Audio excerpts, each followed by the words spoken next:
My name is Christiana, and this is Aisha, and we put together this project for the Nuremberg trials. The Nuremberg trials were between 1945 and 1949. They consisted of a series of 13 trials carried out in Nuremberg, Germany, to charge people for crimes committed in the Holocaust. So, who you may ask was charged and brought to trial? So, we have the Nazi Party officials, the high-ranking military officers, doctors, and lawyers, civilian officials, which could go as low as a school principal or the mayor. Last but definitely not least, there's Hitler, who never made it because he committed suicide with his wife before the trials. His direct reason remains unknown, but people have come to the conclusion that he just couldn't face defeat.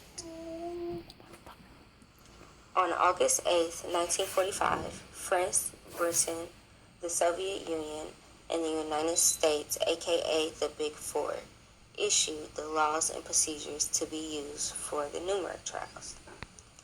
They divided everything up into 3 categories.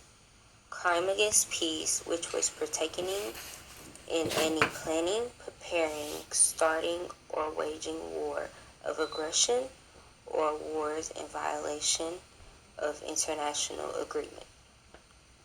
Then we have crimes against humanity, which was the murder, enslavement, or deportation of civilians, or it was the prosecution of people on the political, religious, or racial grounds.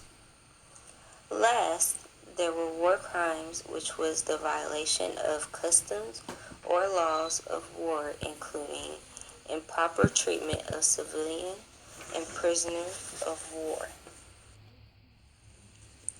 If you didn't know, Nuremberg, Germany had been the site of annual Nazi propaganda rallies.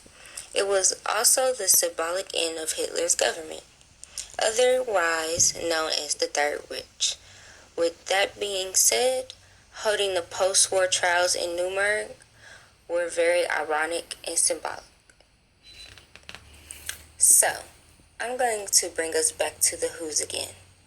There were approximately 24 people brought to the trials, the majority being Nazis. There would have been more, but many fled Germany because they were afraid of getting caught.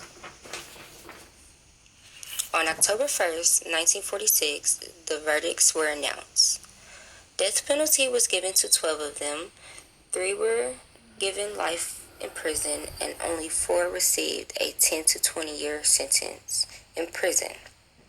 The rest of the 24 are unknown. On October 16, 1946, the penalties were carried out. Only 10 death penalties were followed through, with 1 man committing suicide before he was to be executed, while the others remain missing. When researching through primary sources, Aisha and I ran across an odd newspaper. The title reads, "Holocaust Expert Rejects Charge that Nazis Made Soap from Jews." It clearly states that the charge was rejected, but can you imagine the experiments that Jews were put under? Isn't it strange that this was even a theory, or was it? The Nuremberg trials has ended. That part is true. But the lives lost in the Holocaust will always be remembered. The Holocaust is something that will be taught on for a long time. So something like this that never happened again. History will repeat itself if we forget it.